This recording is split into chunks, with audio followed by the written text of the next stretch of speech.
7th graders, new lesson today. We are looking at division of integers. We touched on addition, we looked at fraction, we looked at multiplication, and now division. So first we have negative, and then in parentheses p divided by q.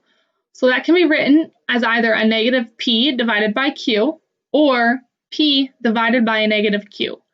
But only one of the numbers will get that negative sign. Okay?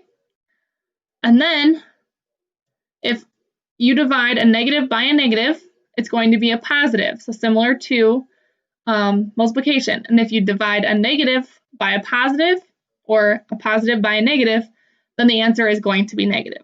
Okay, so let's look at some more examples. So we have negative 14 divided by 7. So we know it's going to be negative. 14 divided by 7 is 2, so we have negative 2. Now we have 14 divided by a negative 7. Again, we know it's going to be negative. Once again, we get a negative 2. Here, we know that only one of those numbers gets a negative sign. So we can make it the same equation as up here or the same as up here, but regardless, we'll get the same answer. Okay? Now let's look at a couple more examples before I give you your assignment. So we have negative 56 divided by a negative 7. Well, we have two negatives, so it's going to be a positive answer.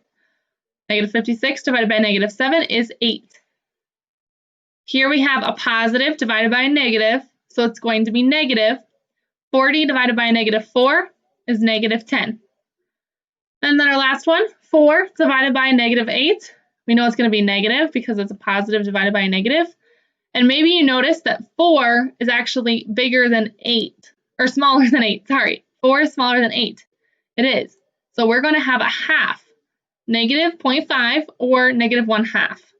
Now, for things like this, it might be easier for you to think of it as a fraction, 4 over a negative 8, and then you're just simplifying it into that negative half. If that helps you, go ahead and use that. It might not be as easy for every single problem like that, but it might help you to think that of how to get the answer. Sorry.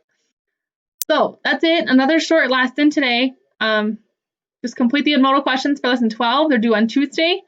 Make sure you're reading each question, answer carefully, choosing the best answer, and then asking if you have questions. If you just really don't get it, let me know. If you messed up on your assignment and would like a second chance on it, let me know. I can make that happen. Okay?